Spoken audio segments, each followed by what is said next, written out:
what's up, guys? This is the panel, and this is MX Unfiltered, right?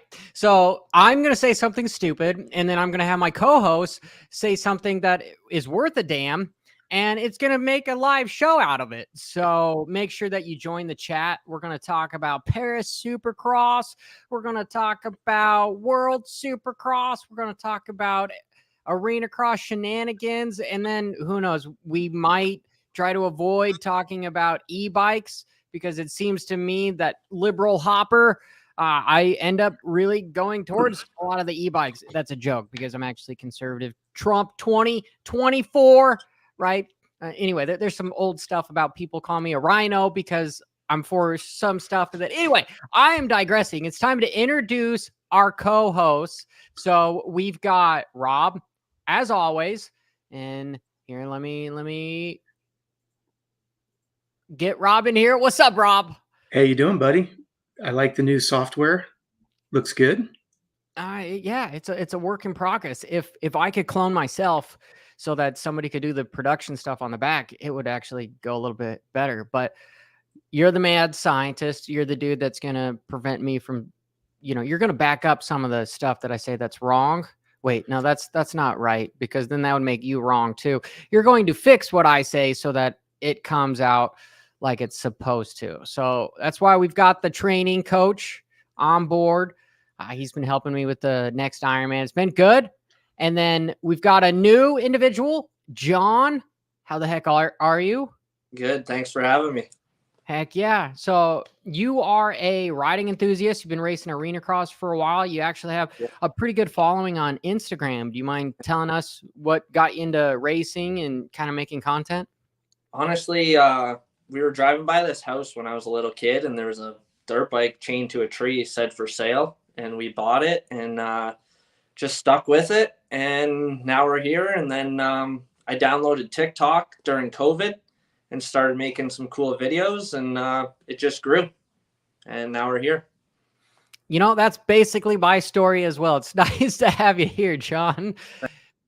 And then we have MX Tech Talk. We've got Isaac, who's actually a police officer, so he's going to keep me in line along with Coach and John. What's up, Isaac? How you doing, Johnny? Thank you for having me, and nice seeing everybody else as well. Heck yeah. What is your experience with dirt bikes? Just love it, hate it, both? So I actually started when I was a kid, and I just had, passion, loved them. Just living in southern Utah, the riding was really, really good. But unfortunately, around middle school, we couldn't afford them anymore. So got into college, got my career started, and I was like, you know what, it's time. So I finally, after having my first daughter, went out and bought a bike and just been trying to chase that dream I've had as a kid at a very slow and veteran level. So are you a motorcycle cop, Isaac? No, those guys are crazy. All right. Well, because Damon Huffman, I was talking to him, gosh, it's been about a year, but he's a motorcycle cop because of like his background and stuff. And I wasn't sure because of dirt bikes. A lot of dudes do ride on the side who are motorcycle cops. I know Damon Huffman is, and I got to give him props for that. He's got the talent. So why not translate it to, making money now too? Hell yeah. Well, here, let me get everyone added to, what is this called? The stage or portfolio or anyway, the landscape. So I know I've been doing a lot of the talking, and I know my thumbnail says that Jett is going to win the Paris Supercross 100%. Does anyone want to 100%. Debate, argue about that? Or do you guys just flat out agree? Have we seen any numbers come out? Like, are there any preliminary numbers thus far? I don't know, like what practice schedule is over there or anything else. I've seen Lucas Myrtles put a couple things look like they were kind of working the track in, but I haven't seen anything official like as to when time practice or anything falls into place. What's the schedule? So it's in press day is at 11, and is that 21 hours is what it says. This is going to be, if you guys want to know where it's going to be, it's probably going to be on YouTube. Somebody's probably going to steal it and post it, right? But if you want to support them, it's MXGP-TV. And I thought they had a schedule on here besides I'm just saying the broadcast is just starting in 21 hours here. I'll look at it on the back end, but I am flat out just rooting for Jett to wax Kenny, because at least have, I wouldn't say wax him, but have some good racing, because at the last World Supercross round, anything overseas, it seems like Kenny can go from last to first as long as Freeze isn't there to take him out. So it'll be interesting to have Jett up there. And Cooper Webb's there, so Yeah. add him in the mix. So it should be good with him, Roxon, Webb, Hunter on a 450. So hopefully it's a good race. Oh, dude, I totally spaced that Hunter's going to race the 450 as well. Oh, okay. So that's right up there with Coach, you saying that Hunter's the better of the brothers. Well, So, like we said a couple weeks ago, when you look at designations, I would have to rescind on. I think Jett is the better overall rider now. The only thing that I'm a little bit concerned about is if we can see Hunter come in healthy. I know you and I have teased about it numerous times on the show together, but when we see a healthy Hunter, we see a champion, and it'll be very curious to see how he does coming in. Notice that we haven't heard anything about the back injury going into Paris, and yeah, we know it's an exhibition race, and the guys really just get paid to show up. But we also know, as you said in your video, Johnny, a lot of egos over there. We know there's quite a bit on the line when think about it, as has been articulated here. The best of the best with Sands, Eli Tomac is over there. When you really think about it, yes, Sexton's not there and Plessinger, but it's not like we've got only one or two of the top tier guys there. I mean, you're talking a good half dozen guys that are going to be super competitive. The one that I'm very curious to see is Cooper Webb and his starts on such a small, type of environment, because we saw like with the SMX series, he didn't get very good starts, and he really wasn't much in the mix over there. And I think a lot of people forget that Coop did get quite a bit of time on that Star Yamaha before he did show up at SMX rounds. It's not like he just came off, literally walked off the KTM, got on the Yamaha, and went out there. So it'll be interesting to see how Webb does. So we've got Aranda, Lawrence.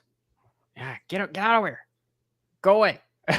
Cooper Webb, Ramette, Justin Starling, Justin Barsha. I don't think he's racing. I thought he said he's bowing out. No, Hill, Roxon, Cerberus, Hunter. And so truthfully, by looking at this, it looks like the race for first is going to be between Jett, Hunter, and Webb. Don't count out Supercross. Supercross is always a quiet little. My good friend Ricky Renner has helped him out quite a bit. And if you go and you look at the results on those European races, he's a sneaky little guy. He's in there. I wouldn't be surprised to see him shake it up at the top up there, to be honest with you. He's a very, very savvy rider. And I don't know if I've said this before or not, but I've talked to Adam Bailey, the CEO of World Supercross, and talking to him about like, hey, how come Paris isn't on the schedule? And he's like, it's something that we're trying to do with the FIM. And I don't know, there's probably something else there that's holding it up. But, that's it's interesting that you have the Paris Supercross that is pretty much going to be the most exciting race overseas, when you have World Supercross that came in here and they were just in Abu Dhabi, and just because of the riders, right? Do you guys agree with me that they've got the more clout when it comes to anything? I would agree. I want you guys to answer that. I'll hold my opinion till you guys are done. Yeah, John, Isaac. Yeah. Feel free to interrupt, because I could go on and talk for a while here. Yeah, I think they have a better roster for this Paris Supercross, obviously, with the Lawrence brothers, Roxon and Webb, where not taking away anything from the World Supercross guys, but like you guys said it, Roxon came from last to first, and he was probably the only rider in that field that could do that. Savachi probably could have, Wilson probably could have, but Roxon's obviously the standout. Yeah. What you think, Isaac? So, like you said, I think Kenny was looking really good at those final rounds of WSX. But I think one of the most interesting dynamics that we're going to see is the Hunter and Jett, because I'm kind of curious what's going to happen in that Honda, under the canopy over there, because they're both fast. They're both, are they going to be trading wins? Is one going to be kind of, which brother's going to be the top gun is kind of what I'm kind of curious. And that's going to be an interesting dynamic. And, you know, Joe Shimoda taking over the 250 now, that's going to be an interesting one as well. Yeah. You know, Johnny, going back to the depth of the field, I think where World Supercross is kind of in a real bind is the idea of the contract negotiations. We can sit and rehash the whole situation with Kenny leaving Honda because of his commitment to the World Supercross. You look at a lot of the riders, you know, they were committed to the races here stateside. I think Bercy is in a really good position because there's no overlap. There's really no competition. The World Supercross series that we've seen, those guys are trying to do more of the contractual side. I commend Adam and the group because they are trying to run it like a business. They're not just throwing a ton of money at people just to try to get them enticed. They're trying to get them to commit to the whole series for the benefit of the sponsors, spectators, create a series around it. I think we can't lose sight of that from a business standpoint. If you're in the position of Adam Bailey, how cool is it that you've got a promoter that's fronting the money to help offset the cost of going racing, sign riders, get mechanics, get a goal, get the entire framework of a team. Adam's carrying all that with his investors on his shoulders to try to create a 4 or 5 race series. And then you have, you know, we know that Bercy's always been kind of one of those off season, whether it's McGrath or anybody else. And I think that's what's made it. I won't say that it's unfair because I don't believe that life is fair, but I do think they're made to look like it's a more premier because we do see 6 or 7 top guys that all got paid a great deal of money to show up. It's not like they can go and jump into the World Supercross series. I wish they would. We saw Eli show up as a wild card. Personally, selfishly, I would love to see, to Isaac's point, how cool would it be if Hunter and Jett decided to show up for the last race in World Supercross as a wild card like Eli did at the beginning of the series? I mean, all of a sudden, Johnny, to your point, both being Australian natives. Yeah, and think about how cool that would be. Because now World Supercross gets thrown a bone, and it would be interesting to see what does that do to the dynamic of attendance. What does that do to more of the marketing of more of the media side marketing that World Supercross. So, and we know there's some sensitive subjects behind the scenes. Who came in rough, who came in aggressive, when were the races dropped in, what were the communications behind the scenes. We do know, Johnny, you've talked to Adam quite a bit about a lot of those sensitive subjects. Some teams not wanting to see World Supercross succeed, some teams not wanting riders to be associated with it, and it bounces back and forth. So I wouldn't say that it's got a deeper field. I just think the dynamics on how the field has been established is just dramatically different. You've got an existing series that's trying to keep healthy riders through the series versus a couple of riders getting paid a lot of money to show up and do a one-off race, which I still think is great. Like, you know, can we ever get enough racing? I love it. Dude, honestly, for an off season, it seems like there's a lot going on with Arena Cross coming up here with the new 2-stroke brawl. What is that? Is that like December 1st? I believe it's the 1st of December. Yeah. Yeah. And then we've got all the World Supercross stuff. I mean, you had Motocross of Nations. What I find is interesting is it seems more people are more hyped to go to the Paris Supercross than they are to the Motocross of Nations. You know, like I don't even know what the pay is for Paris to win. Do you guys know by any chance? Have you heard anything? I haven't heard purse money. I just know the appearance money pretty much makes any purse money a moot point. Okay, that makes sense. And the poll is going on right here, and everyone thinks Ken's actually going to beat Jett, and it's a tie between Webb and Hunter. I'm full blown thinking that Jett is going to win on his first 450. Do you want to call it Supercross debut? Because truthfully, his Supercross 450 debut was pretty much the Super Motocross Championship because that was a close to a full Supercross track-ish. Kind of without whoops. There were sand whoops.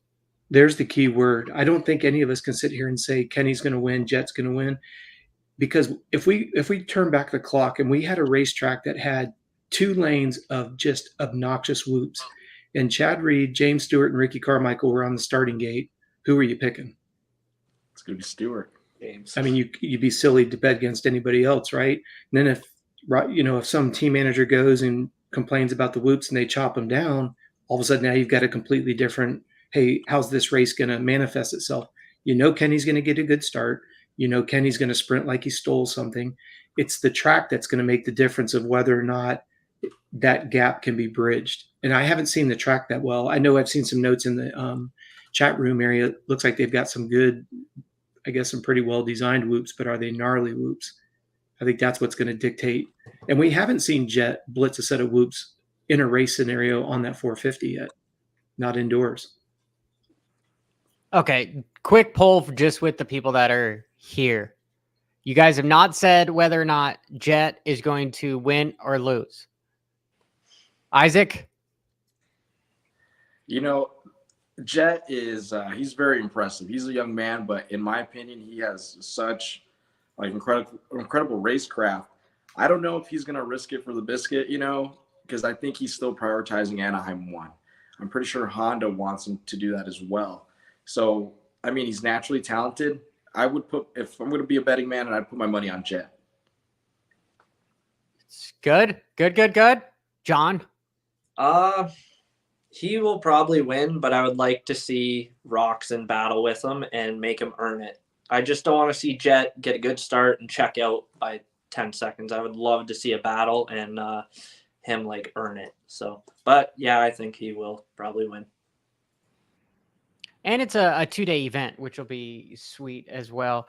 As far as the SX2 guys going, I guess I should start another poll for who everyone thinks is going to win there. Because truth of here. Let me put it up here so you guys can see. All right, Matt Moss. Okay, this is the guy that one of the old pro that ended up getting banned for 4 years. It was a hard extension for him. Typically, what happened with Stewart, it was what was it? Was it 2 years for the Adderall? Do you guys remember? 2 for Adderall. Yeah. Yeah. Well, Matt Moss, it was a selective angelin module receptor. I think it was ostrazine or something, which is essentially like testosterone. He got banned for 4 years. He's come back. He's pretty much been a top contender. So I just want to see him do well, just for everything that he's been through. He was the fastest qualifier at the last race in Abu Dhabi at World Supercross. My boy, Tom Vial, he's racing first time over there.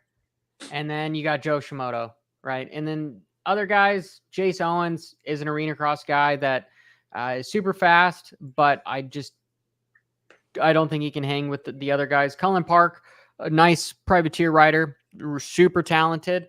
Probably just isn't on as good of equipment as the other guys. I'm going with Tom Vial. Jett and Tom Vial. Jett and Tom. No. I'll say Joe wins. You say Joe wins? Okay. I say Hunter wins a 450, and you're going to be really hard pressed. Again, I don't mean to be redundant. We've got to go back to the track, because if that track is anything close to hard, I think Vial's got to get the nod, only because he spent all last year here in Supercross. But then you look, like you said, Johnny, you've got Matt Moss that, he showed what he's capable Moss of. is hurt. Is he? Yeah, he might be hurt. The other thing is, you mentioned Cullen Park. I don't know what that team is, but, he is the Phoenix Honda 250 rider over here, and he had a really, really good 250 series here stateside. Even when the field in that 250 class was stacked, even when they combined, East and West, Cullen did well. One of the things that Cullen is really good at, he's a good starter. And I had the privilege of working with him when he was on 85s. And I'm here to tell you, he's probably one of the most mentally tough guys I've ever worked with. Super, super nice, comes from a fantastic family. Personality-wise, I think Johnny had mentioned it a couple of weeks ago. How everybody used to say, Andrew Short off the bike was super nice, and then put a helmet on him, he's going to kill you. Cullen Park is that sneaky one that he's hyper competitive, hates to lose, handles pressure like nobody I've ever seen. But when I was working with him, he was an elite swimmer. And so he knows how to perform under pressure. I know that a lot of people wouldn't draw a parallel between elite swimming and racing moto, but think about, it's like the Olympics. Can you imagine being on that swim block and then you're waiting for that gun to go off? And if you false start twice, 4 years of training is over. That's pressure. And Cullen Park knows how to handle pressure. I think a lot of people have kind of fallen asleep on him. The last 3 years, if you were to look at percentage of improvement, you'd be hard pressed to find somebody who's improved as far as fast as Colin Park has. He's been a grinder, and I think he's found a really good place at Phoenix Honda. You know, Jace Owens is not coming back to Phoenix Honda, which I think is kind of interesting. Jace Owens, again, another person people have forgot about. He was an arena cross champion for a couple years in a row. He's a start. His starts are like, don't be a bit surprised to see Jace lead the first 2 or 3 laps. Yeah, He's hard Kyle to beat. Peters kind of is the dude that dethroned him from over there. But Yeah. Jace was trying to race Supercross more. And honestly, I think both of them were for a little Well, bit. Jace Sorry, has gone on the team, off the team, back to the team, and now off the team again. I don't know what that's all about. We could kind of joke about making some room for J-Law. Well, now that spot's now back open. And, you know, I selfishly, because I work with Cheyenne Harmon, I was looking forward to seeing J-Law race my boy. And we had a pretty good start Especially to the arena. like, if you take me out twice, here's $500. Hey, I definitely want to talk about that, okay? Because I even tried texting J-Law, and he's like MIA, completely MIA. But from what the chat was saying, you're totally right. It's the Dragonback at Newcastle is what took out Matt Moss. Watch this. Raw, and then just get kicked. Again, Justin Barsha thing, boom, boom, boom. He is out. I don't know. Probably I shared the screen wrong, so we can't hear what he is saying. I could redo it if we want to hear. What does he say in the description? Everyone's just saying speedy recovery. We know what happened to him. That is a major bummer. Major bummer. Oh, I see. That's why I didn't see it, because I'm not. Go back to that list, Johnny. If Matt's out of there, how many total 250 riders do they have? Do they even have enough for 2 gates? What is that? Well, there might be somebody from the French tour that hops open, and well, I saw somewhere in the chat room that somebody was saying Supercross tour. Somebody was saying in the chat room, talking about Brayton may have been invited to come in. I apologize. I don't remember who. If somebody could drop that back in the chat. I think Brayton's in for Barsha. Bud was saying that Brayton is getting Barsha's spot. And what team would Barsha be riding for? I mean, it would have to. It's not MCR. I mean, he hasn't ridden anything but a Honda for 10 years. I can't imagine. You know, it'd be interesting to see. Yeah, well, we will see in T-minus 21 hours. Yep. Are you guys going to pull all-nighters right up there? See we have a poll going right now. Who can You're going to see the Hunter Shimoda show. The Hunter Shimoda show is coming to Hopper's nearest theater near you. Dude, Coach, I really don't think Hunter is going to beat Kenny. I will be surprised if he beats Kenny. I don't either. I just want to pull your chain a little bit. But you know what? We can't say anything about it because we haven't seen Hunter. Like Isaac was saying earlier, we don't know. You're right. We have not seen him, and we haven't seen anybody at this point. I haven't seen anything except who's a bigger dude, Hunter or Jett? Hunter. Hunter's a little more stout, I think. Yeah. Yeah. Which you'd think it would. Older, a couple of years. Dude, have you seen Jett's neck? Like he looks stacked. He looks quite a bit stronger. Just sort of what happened to Chase is instantly. I mean, AC, like pretty much anybody that runs up to the 450 class, they all of a sudden put on 25 pounds magically. I don't know if it's just the chest protector underneath them. No, I'm it's definitely not the chest protector. For that reason, I don't know. The 450 might suit Hunter or better. I just would love to see Hunter healthy. That's all I want to see is Hunter healthy. And I'm going to go back to 2 years ago when I told you Hunter's the man. If he's healthy, he wins. And sure enough, he won the coast. And then we went outdoors. And if he hadn't nose picked it, you know, I was listening to JT Money. You know how much I like Jason. He's such a cool guy. He threw out the price tag of what it cost Hunter when he didn't race that final round. I don't know if you saw that video with him and Wygant. Over $400,000 it cost Hunter to not race that last round. And to me, you know, yeah, you could argue. I mean, we know a lot of people that have ridden when they've been injured, but to me, that just screams how much Hunter's invested in. And Destinations has come and gone, but I just think these guys, when I say these guys, the Lawrence family, under the tutelage of Johnny O'Mara with their dad, super smart Dazzy, under the, guidance of Lucas Myrtle. I just think these guys are constantly looking at playing the long game. And I just wouldn't be a bit surprised if we see Hunter, if that back is truly healthy. I know they use Dr. G, and he's put a lot of guys back together very quickly and efficiently. Please don't be surprised if Hunter comes out and surprises anybody, because I don't think it would be fair to go, oh wow, act surprised at Hunter. I mean, he's not a new guy to the class. I think maybe to the 450 class, but let's not forget. I mean, he's raced at the highest level now for 10 years.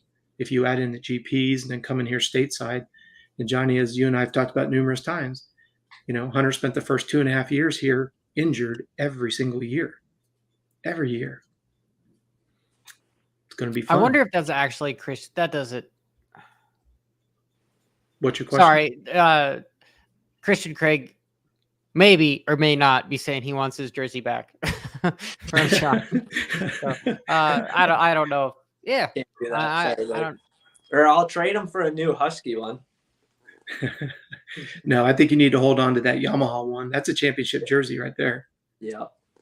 That's going to be a keeper right there. Yeah, these are my workout room, so it's a little motivation. So absolutely. And then that Geico Craig Honda, is the dude to be for for some motivation. From everything he's been back. I don't know if most of the viewers here, most of our viewers are over 30, so they know what he's been through as a young kid with freaking being paralyzed and deciding to come back. Like that's something that's just crazy, is that there's a screw loose in anybody that does extreme sports because something gnarly happens. And then you're like, hey, in the moment, I think we've all been there where you get hurt and you're like, fuck this. I hate this. I'm not doing it. It's too expensive. I get hurt too much, blah, blah, blah, blah, blah. And then somehow you forget it and you're like, wait, it's a drug. I need more of it. And you go back to it. And then, yeah, it's just typical. You can't forget that, Christian Craig has a very good friend in the name of Connor Fields. And if you know anything about Connor Fields, U.S. gold medalist, and I know that those two guys are very, very tight. And I know Connor has helped get him on the straight and narrow when it comes to perspective and overcoming all kinds of hurdles. So Connor Fields is a tremendous asset for Christian Craig as a friend, mentor. So I think those two together have accomplished everything. And I think they're one heck of a story. I'd love to see. But again, our sport, unfortunately, it's out of sight, out of mind. I mean, we haven't heard much about Christian until Des Nations came around, and also we started hearing his name all of a sudden. So even in this offseason right now, we haven't heard much about anybody except the people that were already racing last year. Haven't seen much on Malcolm, haven't seen much on Christian. And like you did in your video, Johnny, now we have, some of the older riders like Laninovich and those guys coming back, which is really cool. And Craig's got a badass podcast, but I don't think that's the right guy in there. Well, I heard that he's not doing that podcast anymore because the team shut it down, said that he needs to stay focused on training. Has he put up a new podcast in a while? Here, if I'm not mistaken, I think the last one he did was with Hayden Deegan, and then I think the team squashed that podcast, if I'm not mistaken. Dang. So what's going to happen? Like, okay, we've seen that kind of happen with Ombre, and then we've also seen, it has not happened with AC yet, but when was the last video? They tried. Yeah, the last video was 4 months ago. Yeah. So, it was one of those situations where, he's good at what he does. Unfortunately, if you're not winning every weekend, and we've had this conversation off the record, Johnny, if you do something that's outside of the norm, the industry just completely sits down on you. You're not committed. You're not dedicated. You need to get refocused, which is, kind of interesting. Chat because coach is saying Alden was the guy that actually shut it down. But, okay. I had heard that somebody had squashed it pretty hard. Yeah. I had heard that somebody had squashed it pretty hard, which now you go back to AC's interview when he said, unfortunately, the industry has a tendency to kind of put you in a box. If you come outside that box, it's like a whack-a-mole. You get hit in the head and you get put back in the box. Now, that's not my words. That's AC's words. So, yeah, it's a shame because now how much time does it take out of somebody's schedule to put the podcast together? I think people would be surprised how much work it goes into like Johnny, we're doing this show together. I don't think people understand how much time you put into coordinating it, putting it together, carving it out of your schedule, and putting it together every week. No, it's the easiest thing I do. I mean, I'm trying to make a joke here, guys, and I can't think of anything that's why a good joke. Dun, dun, dun. Nope. If you're going to do something, you do something as shitty and as fast as you can. That's life advice from Hopper. But if you look at like just the mics, I know damn well that coming from the finance guy in me, that is a $600 microphone right there. And then that arm, I mean, it's a fairly expensive endeavor to try to do something like that. But here, I wanted to switch a little bit and give our buddy privateer 2-stroke star Matt Burkeen some props, because he went down to Club MX to talk to our guy Jason Lawrence. Dude, their names are anyway. J-Law. And this is what he had to say. On the team, a little case of not seeing eye to eye. And J-Law and Phoenix Honda, it's over. Done. I wasn't going to put this in here, but it's definitely going to come out here soon anyway. And it doesn't seem like that big of a deal. But apparently the team asked J-Law if he was just using them to get a free ride for a little while or what his intentions were. And he had been digging, he'd been training, so he didn't like that question. And I guess he said, if you guys think that's what I'm doing, then I'll just leave now. So I'm not trying to be fake news national or anything, but I heard that straight from somebody who heard it straight from J-Law. I mean, that sounds pretty, it sounds ridiculous in my opinion, because truth be told, like, doesn't anybody get on a team to use the team, right, for bikes and travel and expenses to go racing, right? Like, is it an oxymoron? Like, panel, guys, agree with me or disagree with me? If you got on a factory team right now, would it be to use the factory team? Yeah. Yes. No. 100%. But the volatility in all of this is J-Law. You would never see anybody who's currently a pro doing what J-Law did. But that's not atypical if you look at J-Law's career. Taking a rental car, running it up the center of the outdoor national track, doing the things that he's done with rental cars, the things that he's done on and off the track, that has unfortunately got him booted out of the sport. And then he comes back in, and if he gets a little bit, his feathers ruffled a little bit, he just tells everybody to go beat sand and walks off. Unfortunately, this is the reason why a lot of his second and third opportunities have all evaporated. Can you imagine, and I'm only using him because I think he's a great guy. Can you imagine Jeremy Martin walking in and talking like that to fill in the blank when he was with Bobby Reagan, or, when he was over at Geico Honda, if he said that to Ziggy or Grundle or anybody who's managing that team at the time?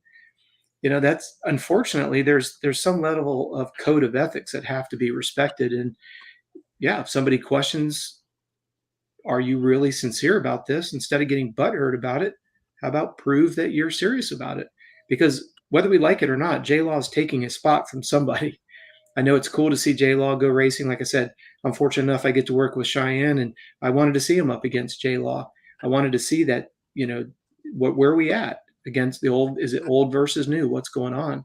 But yeah, I don't know. It's and it's interesting to me because J-Law is not 19 years old, where today's kids, if you say something that's a little aggressive, they want a safe space. They want someplace where they can go, suck their thumb and hold their blanket and rub it. And I'm not quite sure where J-Law's at with that.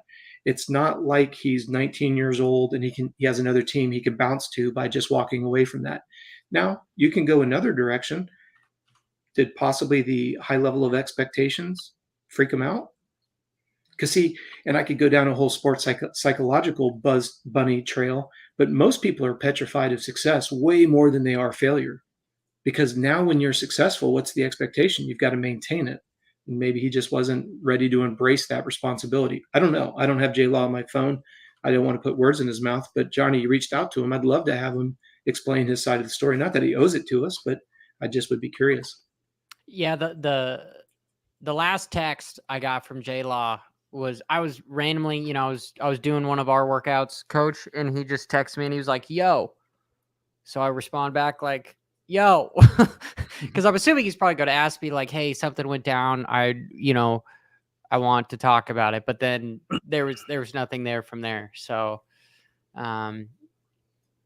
You now should just reading email some of the back. chat here. Yo, yo, yo. It's unfortunate. It's just it's 100% unfortunate because I think he brings value to the sport, right? He brings that Tyler Bowers, the Weston Pike, that persona of, hey, I'm a bad guy to the sport, to ruff some feathers, and it would have been cool to see him get back into it in some form, right? Who cares if he's ever successful again racing wise? It would just be cool to have him out there and causing some, I would say, on track altercations or just some shenanigans, right? But maybe a little bit older as being a professional about it, not just disappear as fast as he came up here. Well, one of the questions that was posed to me about all of it is think about how many really good guys we have that are second tier, Kevin Morantz's of the world and all of that would have given to have that kind of an opportunity. Because Phoenix Honda is, they're a very reputable team. They've stood the test of time. They're a couple, 2-3 years in the pro paddock now. I'm sure there's quite a few guys out there that are like, here's a guy that hasn't raced in 15 years, and now all of a sudden he's getting a spot. And last season you're running top 10 and you're not getting the opportunity. Again, life isn't fair, but it is an interesting conversation. Like, how did that opportunity come along? You see the Arma shirt all the time. So I'm assuming that Arma, which is one of the sponsors of the Phoenix Honda team, I would imagine if you just kind of follow the logos, I think that would probably lend itself as to how the dots got connected. I know Arma, if you go to Jace with Gypsy Tales, Sepavek, who is his agent, is very instrumental in the Arma brand. So I think that had a large part of the opportunity. But I just know some of the second tier pros are kind of sitting there with their head cocked sideways going, I had a really good 23 season and all of a sudden I'm getting bypassed by somebody who hasn't raced in 15 years. What's up? And so those are the types of questions I get from some of the current guys. Like, how does this happen? Like, what am I missing? I think it's a very valid point. Again, not that life, they're not saying that life isn't, they're not saying that it isn't fair. They're just asking, are we missing part of the political pie that we might need to play a little bit better? So that's one of the big questions that I've gotten. I agree. John, Isaac, you guys anything to say about the whole J-Law thing? I frankly think that, asking him if he was serious is a very valid question. Because if you look at the technical side of this, motors, suspension, tuning, all that stuff, there's so much money that goes into play. And Jason Lawrence being Jason Lawrence, it's an honest question. Hey, are you serious? Are you going to be about this before we start spending all this money? And, just picking up Dylan Ferrandis too, there's a lot of resources going towards him as well. So it sucks that he got upset. And if what we heard is true and left, because, I'm 31 years old, so seeing Jason Lawrence race against RV and all that stuff, it would have brought back a lot of good memories. And, I have no ill feelings towards J-Law. Like, I was excited, and I still wish him nothing but success. And, unfortunately, that got taken away from us because, Arena Cross was I was getting a little more excited for it, especially with J-Law coming back. John, you were going to say something? Yeah, I think it would have been cool to have him out there, especially on Phoenix Honda, just because, like you said, he hasn't raced in 15 years, and then his teammate would have been Kyle Peters, the 4-time defending Arena Cross champion. So it would have been cool to see how it played out, but yeah, sucks it ended before it even started, really. Here, I want to share something. Okay, because I know on his story, he was, truthfully, pictures don't do justice. Did he have his story? Oh, okay, no. Here it is. This track, he says, hey, look, I've got an Arena Cross track built, and honestly, it looks kind of like a 110 track, right? From the photos, it doesn't look that big. It looks small. But again, it's a picture from an iPhone from far away. It doesn't do it justice whatsoever. So he's hinting at that he's in Florida riding and at least potentially going to try to come back. So with With that being said, it sounds as if something else is going on, because I 1000% do not believe that Phoenix Honda said, hey, you're just using us. And he goes, well, I'm going to flip you the bird because that's it. And I'm out. Right. Like, as I said in our little chat before we even went live, in order for you to see an opportunity in front of you, you've got to be susceptible to what's going on. You got to be happy, right? So it seems like maybe something else went on. So I wish him the best, and hopefully we'll see him out here and make a living racing bikes again, because he could definitely do it. Start a YouTube channel. Like, you want to talk about somebody that it's taken me 4 years to get 40,000? It'll take him 40 seconds to get 40,000 people to post one day of video. J-Law, just post a damn video. And yeah, but Johnny, I'm gonna politely disagree with you, because you have Burkeen, who said he literally just got it from somebody who had heard it out of J Law's mouth. And Burkeen's, like you said, he's not somebody that likes to stir the pot. And I've heard that story consistently from 3 different people that I trust intuitively. And then you've got Burkeen that's literally putting it out there in the big wide world web. So I don't think there's much more to it than just that, to be honest with you. I've heard that exact story and explanation. I know it sounds absurd, but that's exactly what I've heard from 3 specific people. And then you have Burkeen doing it on YouTube. If that is true, right, hypothetically, if that is true, then to me, he was looking for a way out, because it's like, what, 10, 14 days, something like that, 2 weeks before the first arena cross race. Yep. You're looking for a way out. And then this would be an excuse, an absurd excuse. That's why I go back to pressure. That's all I could think it could be. It just starts to stack up too quickly, and you're kind of out of your routine, and it's just like, it's better. What are those situations? Does he go out and let's say he makes a fool of himself, and in his eyes, not ours, like John said, he's just pumped to see him out there racing. I think it's cool too. And like Isaac said, who can't forget about J-Law and Dunge, J-Law and Villopoto, those 3 guys? Who can forget about J-Law going in front of the gate and looking at Dungy and saying, are you ready? Are you ready? What about J-Law slapping Dungy in the back of the head on the starting gate? I mean, who are you going to see do something like that? It's whether you like his antics or not, he's definitely left an indelible mark in the sport. 100%. I got some stuff on the chat that people were talking about little Degan, the little brother racing the Mini O's. And so I pulled up the schedule here, and they've got the Supercross schedule. And do we know he's racing a 65, right? Or is he on an 85 at this point? I know nothing about him. I apologize. I know that's horrible. I'm openly here live going, I don't know that much. So anybody in the chat, you let me know what little Degan is racing, because again, this is something going to be for Racer TV, which is going to be live on YouTube every day. I wouldn't put much merit into it. I mean, I haven't seen or heard anything. Even, when you see a lot of these guys growing up, like when Kyle Chisholm was doing extremely well as a pro, you heard when his little brother Kyle, it was coming up, and I'm screwing up. It's I'm messing up Kyle Keelan, because he and Kyle Chisholm are good friends, but Chisholm's got a younger, Cody Chisholm is his name, and Cody, in my opinion, has got more raw talent than Kyle Chisholm does. My point being is when they were both racing, you would hear about them both at the same time, even though Kyle obviously went on pro, James Stewart teammate, the whole 9 yards. We haven't heard anything with little Degan. So it might be there just enjoying a family week of racing. But unless I'm completely off the mark, I haven't seen or heard anything relevant to his little brother. Didn't he just get back from a pretty big injury? Yeah, I apologize. I don't know anything. Yeah, that's what the chat is saying that he's hurt. Okay. Right? Yeah, I thought I'd seen a cast on his foot or something in their last YouTube video like a couple weeks ago or something. I don't know. Gotcha. Dude, so that's something that I gotta look up.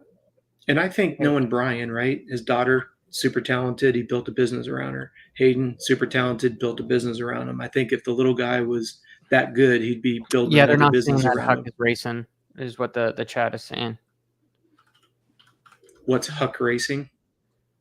The little Degan. Oh, that's his name? Hudson. Yeah. Okay. Isn't that horrible? Johnny, it's to your point. We know everything about the sister. We know everything about Hayden and his little brother's down there like, huh? Who? Me? What? How frustrating would that be? It's one thing to be a little brother and then to be a little brother lost in that. Yeah, That yeah, would but he goes by Huck is what he goes by. Okay. We got to have a badass nickname. So Yeah. not even following him here. So In not to change the subject, it's along the same thread of thought. Props to the Lawrence brothers. How many times have you heard them talk about their brother?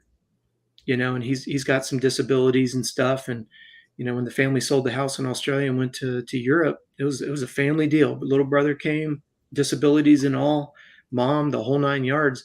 And they've talked about him on Gypsy Tales. They've talked about him on Whiskey Throttle. It's cool because the two brothers are doing exactly what we're talking about. Let's not forget that we have a brother. Let's make sure that he's brought into the equation in the conversation. And I love it when both Hunter and Jett give their brother credit. Like he's like, when he's in a room, he's like the center of attention. He's funny, he's witty, he's smart, and they give him props on that. And I guess the brother likes to tease Jett because a lot of people don't realize that Jett came from a dance background. And that's a lot about why they say that he's so good on a bike. But it's pretty cool when you stop at Jett came from a dance background. So when you look at his ability, incredible balance, the finesse, like that one video that you put on, Johnny, when Jett is going over and he just kind of pushes the backside of that one jump after going underneath the bridge. Our buddy Trav over at Moto Aftermath posted it as well. Just looks like he's on ice, right? He looks, no pun intended, he looks like just a ballet dancer. He's just so his precision is so incredible, and the consistency of it just can't be matched. But yeah, his younger brother likes to tease him that he was the dancer of the family. When you think about it, where Hunter could mutilate him with that knowledge. Okay, so let's, like, before we end the show, let's talk about this in the off season. I mean, there's two things here, like some of the stuff that's going on in the chat. You've got Degan's youngest, Hudson, and people are saying that he's not super focused, but I mean, he's a little kid, right? And it's part of being in the spotlight. You've got his older brother who has pretty much taken the sport by storm from, I don't want to say coming from nothing, because Brian had exceptional opportunities for these kids to get started up, which is great, because what does money do? I say it on my finance channel, money just gives you options, and the more options you have, the better chance you have of success. It's a little bit of diversification, I would put it. But do you think that Hudson is going to follow in the footsteps of his dad and his brother, or is he not? And then the second is, how cool is Hayden riding with Tomac? Tomac never rides with anybody, really. I mean, okay, he does, but they normally don't post it. But now you've got Danger Boy Degan posting about riding out there. I'll let the others talk first, and I'll give you my opinion on both of those. Yeah, that's pretty cool that Deegan's out there. I'm looking forward to that Dirt Shark video coming out. And it's cool that Tomac, like this was mentioned on AC's podcast, that Tomac's just out in Colorado. He's quiet. No one really knows what he's doing. And it's cool that he's just doing his own thing, and it works for him, where everyone else is like in a little pod in Florida. It seems like the Baker guys know what they're doing. Moto Sandbox, and Tomac's just out in Colorado doing his own thing. I can't think of a more beautiful place than Tomac's ranch. I know his mom has that Flying Tea wine. I don't know if you guys ever bought it. It's super good. It's 6,100 feet in elevation up there, so he's working on that as a little bit of resistance. And I think it's great that he's kind of taken Hayden, under the wing and letting him go out there and practice. I think there's something beautiful about, the isolation, the training, and, his dad, John Tomac, is world class, when it comes to training. Looked like John Tomac right there on the landing of that. Was it? More than likely it was. John's always at the track if Eli's on it. Always. I know, but this is Deegan, but that looks like John with a cowboy hat on. Yeah, with the tan pants. This is just, for me, this is just an anomaly. Like, Isaac, I agree with what you're saying, But from a Colorado veteran, right? I remember there was only one time I raced against Tomac. It was at a state championship right before he turned pro. I mean, it was 2 times that I've seen him race locally out there. And the first time he took out my front wheel and I was all pissed off about it. But anyway, my point of where I'm going with this is Colorado. Like, look at this. It's dry. It's hard pack.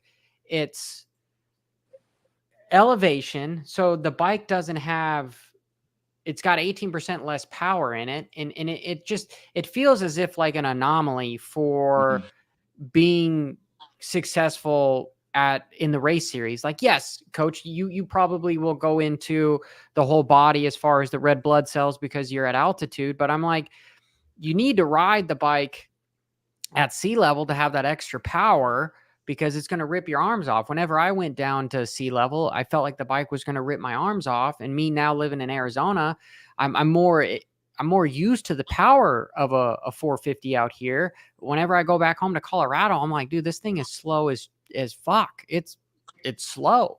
And then the second thing that is, the guys in Colorado struggle with ruts, plain and simple. They struggle with ruts because it gets hard packed, blue groove, and dry. Yeah, you can have some choppy stuff in there, but whenever you go to the East Coast and you've got much deeper ruts, everyone feels like a fish out of water because they're like, wait, there's giant ruts in the transitions and stuff. Like, I'm kind of out of my element here. And so it's crazy to me that he spends all of his time out there in Cortez and is able to just kick everyone's ass. Like, you know, when the dirt's shitty, it's when you find success. You know, like I hate hard pack personally. So, you know, you spend your time on the tracks you hate. I think that might be a little bit of element. And you don't think Star has something with the ECU where they can kind of offset that 18% power loss at all? I mean, I'm sure that they've got stuff that we don't have, you know, to help. They've got resources is what I would say. And I'm sure that Tomac doesn't just spend all of his time. I'm sure he does boot camps at different places, but it's so quiet. You never know what he's doing, which is kind of, which is super cool. Like, one of my idols is Matt Frazier. He is a 5-time CrossFit champ. And the dude was just looked like a dick, just looked like a giant dickhead because he never said anything. All you saw was a race face when he was competing. And he's retired now. And basically now he's got a YouTube channel and he wrote a book. It's an amazing book that you could use for dirt bikes. Anyway, I got it back there, but I'd have to grab it to get you guys. If you guys want to know, I'll put it in a comment down below. But the point is, he shared a lot of stuff and he was going, I'm not going to openly tell everybody what I'm doing because then they're going to implement and copy what I'm doing and potentially do it better. And I think that's what Tomac does really well too, is he just does his own thing, doesn't tell anybody what he's doing. And it's an equation that works for him and has worked really, really well. You done, Johnny? Oh, I am done. Sorry. No. I didn't want to interrupt your thought. I mean that sincerely. I didn't want to interrupt your thought. The first thing to keep in mind is, and we talk a lot about this. I was talking to Derek with HP Development this past week about one of the biggest things that I see particularly with amateur riders is the discrepancy between their practice bike and their race bike is too big. Like you said, Johnny, when you get on a bike and it feels like it's constantly ripping your arms off, you know, your balance is off on the bike and all that. One of the things that I've seen and I've heard, and I'm just going to leave it at that, is, you know, they're not out there riding a 250. There's been some work done to it where they're already offsetting, like Isaac had said, they're putting the bike out there so that when it does go to sea level, it's on par. They're not going to have a huge discrepancy between practice bike and race bike. So like you said, Johnny, if it's 17, 18% loss, they're going to make sure that bike is going to be offsetting that. Let's just leave it at that. Whether that's ECU, whether that's a slightly bigger piston, whatever it may be, because technology has changed quite a bit. So that discrepancy between practice bike and race bike is not going to be that big. What I do find interesting, and I'm going to just throw it under the umbrella of a medium a media message, a media mantra, a media whatever. Don't you find it interesting that when James, Chad, and Ricky trained, they all trained alone. And those three guys own the lion's share of all records that have ever been produced in our sport. When they signed, they being JGR, they signed James Stewart and said, "You're going to move to North Carolina." And he said, "No, I'm James Stewart. I'm not going anywhere. I'm going to stay in Haines City." So that whole idea, because that's what Joe Gibbs Sr. wanted. That's what Coy Gibbs, rest in peace. That was what his vision was everybody's going to train together. We're going to lift together. We're going to eat together. We're going to sleep together. Everybody's going to do it here. Stewart said, "Nope, screw your idea. I'm not doing it." Well, that JGR model is now essentially what Star Yamaha and the Baker's factory is doing.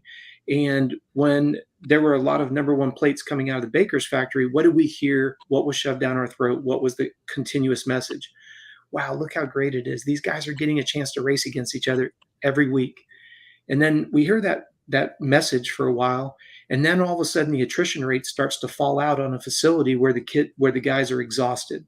And then the explanation is, well, I'm just exhausted. Every day is a race day at the racetrack. I'm always exhausted. And then we start hearing about, well, because we train together during the week, I kind of know what Isaac's weaknesses are. I know what John's weaknesses are. So I get to expose them on the weekend. And is that really a good idea anymore to everybody train together? Now, fast forward. You've had the media message be, it's so brilliant to race against your competition all week long.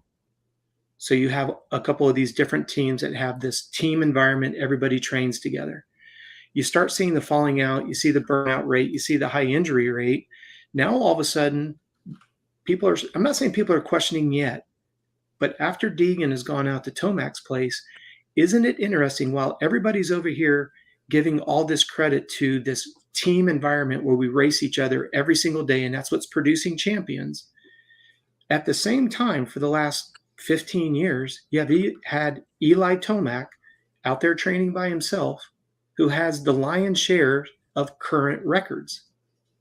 Stop and think about that. With that little blip of time where you had Webb in there and you had Dungy in there and you had Osborne in there, if you go and you look at the last 30 years of racing, where did most of the championships come from?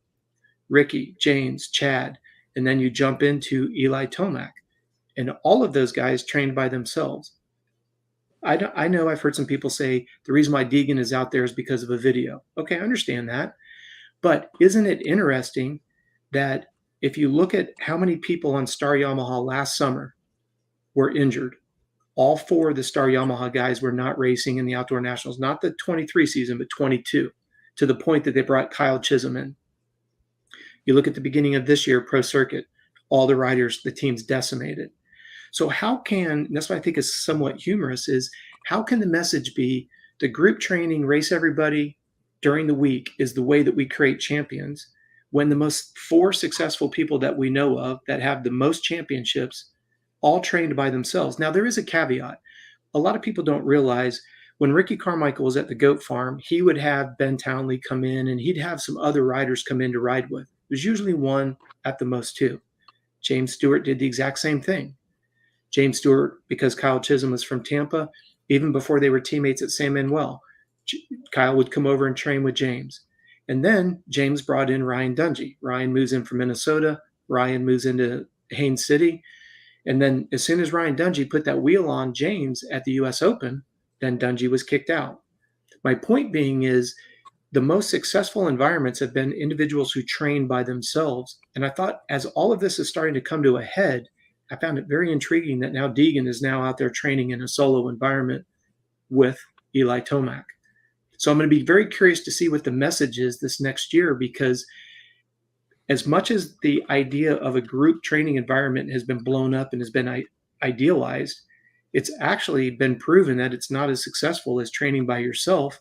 And Johnny, to your point, you don't want your competition to know you've got a nagging injury. You don't want anybody knowing that you took a digger on Wednesday. I mean, like we keep saying, Tomac shows up on Saturday morning. We don't know what he's been through. He doesn't put stuff on social media. He's not training with other people. Word is mum. So I'm going to be very interested to see what this next stage of what's the message that's being conveyed. Because again, the wishy-washy of, oh, you got to train with a group, race your competition, it's great to go. Oh, there's a high level of burnout. Look at the success. That's why, to me, you always have to go with what's tried and proven. train with one, maybe two people, keep your information confidential.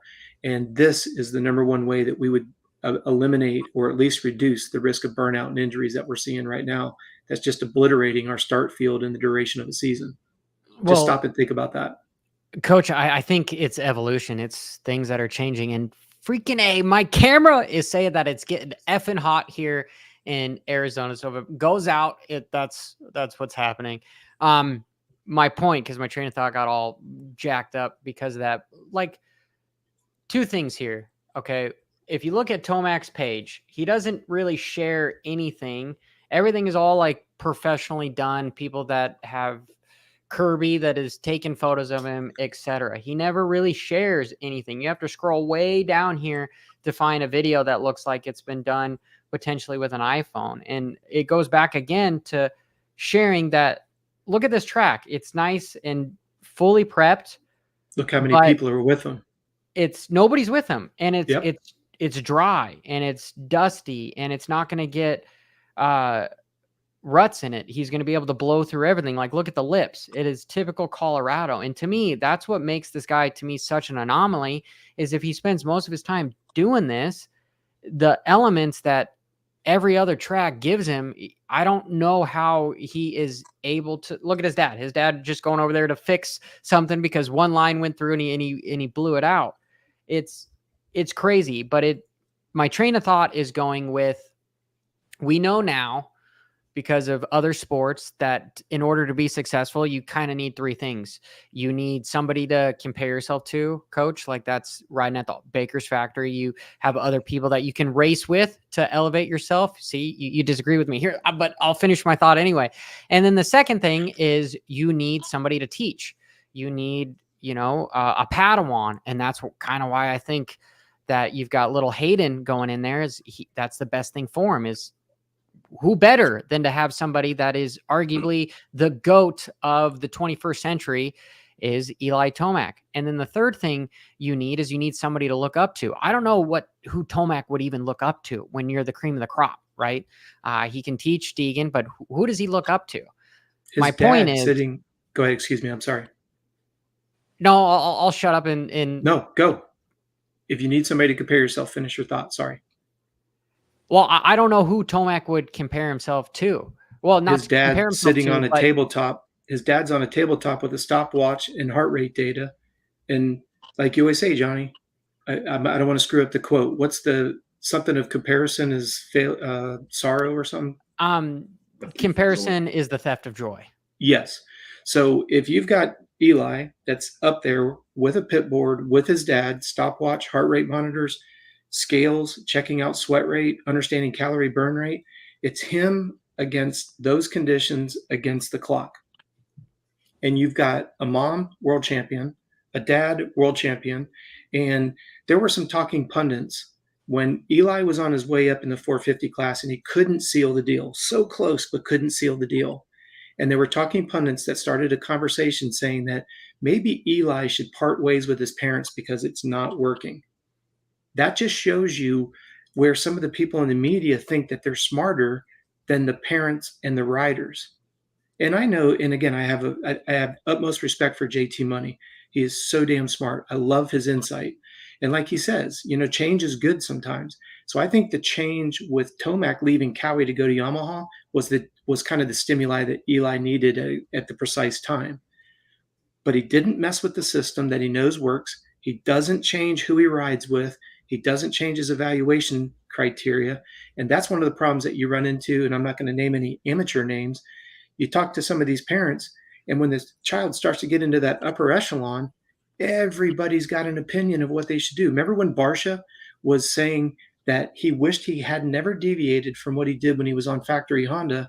And then when he switched teams, everybody wanted to change his program. He's like, I wished I'd never changed a single thing that I know worked. And so to me, Eli personifies, Isaac said it earlier, you know what works and you don't mess with it. And you might tweak it and you might make some minute adjustments to make it better, but you don't keep gutting it and refurbishing it and gut it and refurbish it over and over and over again. So I don't know. I think it's very, very interesting. The stopwatch is the comparison under the scrutiny and the eye of John Tomac. And John is an astute businessman in contract negotiations, and he knows that fine line. And we can even go so far as to the amount of hours that Eli puts on the bike per week is nowhere near what everybody else is putting on the bike. Meaning you think it's less? Absolutely, it's less. It's better quality, less overall volume, more focus on recovery. Okay, so Coach, from what you have with the whole triathlon background and everything, like you've switched my ideology of looking at all of training. Do you think that these main top 1% or 1% guys, do you think that they are doing like a base build where they'll go do motos for volume rather than intensity and try to keep their heart rate lower? Or do you think these guys, every time they get on the bike, let's say Tomac, just for reference, you've got John Tomac telling his boy Eli, hey, you're going to just pound out 20 laps as fast as you can, and then we're done for the day. What kind of training are you saying? It depends on who the trainer is. And this is where you've got to go look at the background and the education and the experience. Just because you raced for a team, whether it's a mountain bike team or a motorcycle team or whatever, doesn't make you a physiologist. And a lot of people have a tendency of misconstruing that little bit of information. Just because you rode for a team, again, moto, mountain bike, road cycling, a professional runner or whatever, doesn't make you a physiologist. And to answer your question, think about Eli Tomac's dad, John, and think about his mom, Kathy. I can absolutely guarantee you, if you're going to look up the definition of periodization and breaking up the year and making sure that base is established, and then like in our world, we use it as preseason, pre-competitive, and then competitive phase 1, 2, and if time allots 3. So if I would put $100 bill down, and I've never spent $1 on a lottery ticket, but I would definitely wager on this one that John and Kathy have Eli laying into tremendous aerobic base, complementing it with a big strength base in preseason, slowly start to drop in speed work. And, just like Hayden Deegan said in Jace's Gypsy Tales, when he takes a couple of days off the bike, it's not like he's forgotten how to ride a bike. That's another thing that I think our sport has a tendency to get a little preoccupied with. And so if you put all that together, now other coaches, quote unquote trainers that I've heard, it's literally guts to the wall, wide open every single day, on the bike, off the bike, every day, on the bike, off the bike, go, go, go, go, go. I'm not mocking them, but what I do find ironic is the people that I've heard that from, the trainers that do that, every single one of their riders have had a very short career. They might get a little splash of success, season, maybe even 2, and then they're gone. And I could literally give you 10 trainers and then I could give you the trainers and the riders who have gotten obliterated by the lack of science that's behind the decisions on how these training programs are put into place. There's a lot of guys running around with weekend certificates saying, I went to a weekend workshop and now I'm a strength and conditioning coach or a nutritionalist. Now, I don't say that arrogantly. I'm just answering your question on this side of the table. When I do a consultation with somebody who comes from another program, I'm just conveying to you what they've told me. Every day is guts to the wall, calorically restricted. We don't even focus on recovery. If I complain about being fatigued, I'm told I'm a pansy. I need to toughen it up. I'm an ex-pro. This is what I used to do. You need to do it as well. And Johnny, we won't go down this bunny trail, but for the sake of conversation, one of the problems that I really have is when a so-called riding coach trainer was on a PED program, and there's clear documentation of it, telling the athlete, well, I could do it, you should be able to do it. I don't think that that's a legitimate discussion. Because if you go and you try to, let's say that our listeners were to go and latch on and try to go spend a week with a Tour de France cycling team. They've got so many thousands of miles under their legs, you're never going to be able to latch onto them. And it's, goes without saying, all of those guys are juiced to the gills. So it's like, if those guys are riding 200-300 miles a day and all of a sudden they're doing it back-to-back days, well, why can't any of our listeners do it? Let's just say you keep everything level, right? 22 years old, hormones are in balance, you can sleep, eat, drink, ride, and repeat. Well, why can they do stuff that we can't do if you level that top 1%? It's just, my point being is, you're asking about the structure. I guarantee a Tomac structure is to the T, and I guarantee it has not deviated very much in the last decade. Period. Guys, coach is spilling some information that people spend thousands of dollars for. So I hope you guys really do pay attention, because I was somebody that was at mercy of overtraining and doing that all. And anybody, we always think that like, hey, if we work harder, it's going to help out in the long run. And that's not entirely true. And what coach is saying is there's a reason as to why this SOB has been on top of the game for so long. And the lack of burnout is because he's not overdoing it. He knows when to give himself a break and recover. We've all been there, whether it's financially, professionally. Like, you get to a point where you just want to give in. You want to throw in the towel. And I think it's got a lot to do with economically how we've been taught. We've been taught that if you want more money, if you want anything in life, you just have to work harder. So as opposed to doing 40-hour weeks, I'm going to do 80-hour weeks. And that's not saying that the elite guys like Tomac, or even if I want to say like the Elon Musks or whatever, don't put in that kind of time.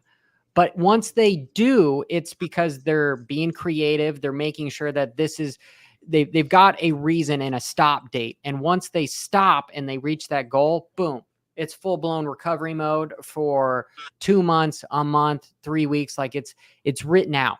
And then as they give themselves time to recover and not do anything, they end up kind of going back to business or riding again because they want to. And that's the key point, is having to want to, not because you have to. If you look at Cooper Webb, some of his interviews, some of AC's interviews, some of Ricky Carmichael's interviews, some of Dungy's interviews, like they're just Ryan Villapoto. If I didn't already say that, there's a lot of Ryans. They start looking like bloodshot and just going, I'm ready to just give up because it's not fun anymore. They're taking all the fun out by overworking. Well, and I like what Isaac said earlier, train high, race low. I mean, it's physiology 101. Isaac, would you say it's 6,400 feet of elevation out there in Cortez? It's 61. Okay. 61. So, and like you said, Johnny, you could feel the difference when you come down. And just so people understand, when you go to that higher altitude, the presence of oxygen in the air is less. So your kidneys start to produce red blood cells to try to get that. If you look at it as a percentage of oxygen in the air, since there's such a limited amount, you need more red blood cells to carry the necessary amount of oxygen to do the workload. So your it's a natural form of EPO. So that's why they train high and then race low. And then if you do add a PED program in there, train high, race low, then you do add a lot of rest and recovery, good food. And Johnny, you and I have talked about this, like when you look at drug testing. I think you'd mentioned that UFC has now done away with USADA.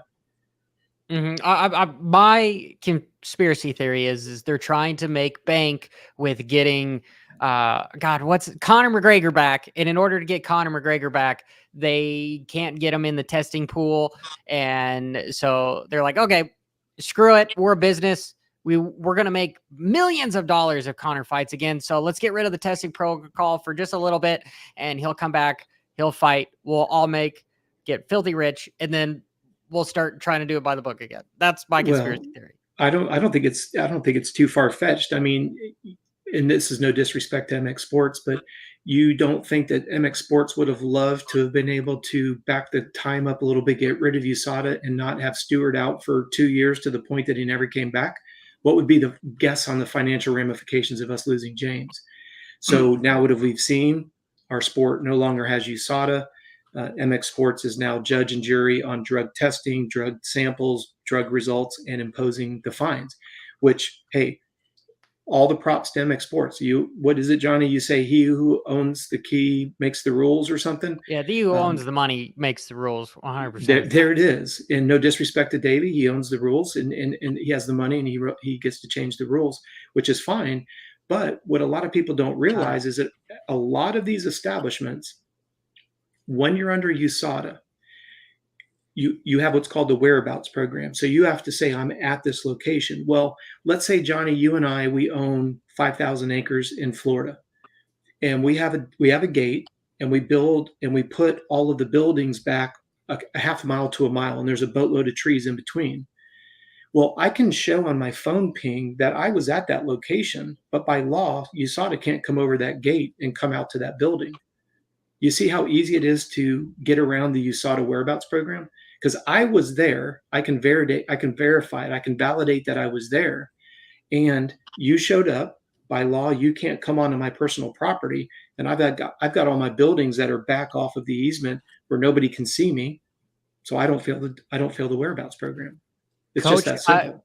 I guess we'll kind of end it on this because I know the podcast we've been going for a little bit longer. All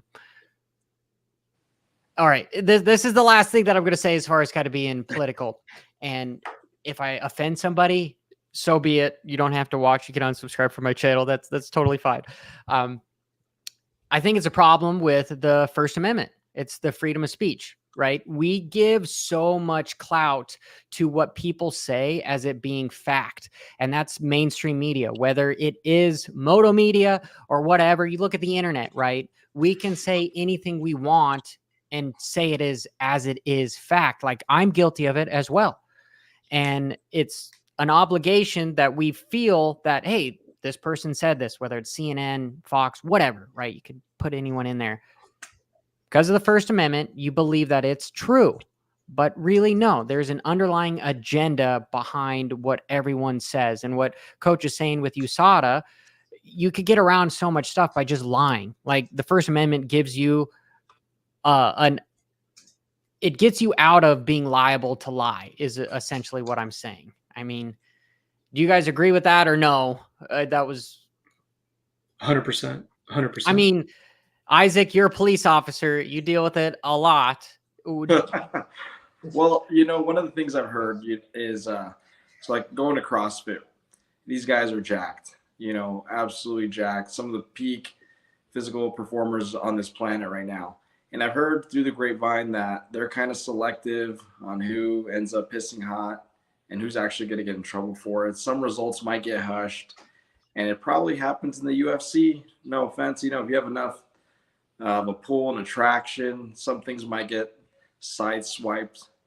I wish it kind of happened in motocross because I'm still upset over what happened to Brock Tickle, especially because he had that, you know, factory KTM ride lined up and everything. But going back to your First Amendment, yeah, I guess you could dodge it, like you said, you know, and Coach Robb said that little wall and you're behind it and you're still pinging there, but they can't go on your property.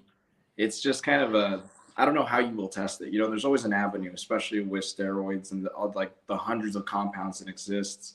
And then you stick in the selective androgen receptor modulators and God knows what else is out there. Hell yeah. Hell yeah. I agree. Well, guys, great episode. MX Unfiltered, number 8. I wanted to say it in Spanish, but then I got uno, dos, tres, cuatro. Is it siete?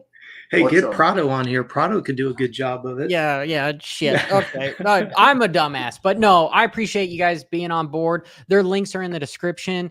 And next week, I'm honestly going to say no podcast for next week because it's the day after Thanksgiving.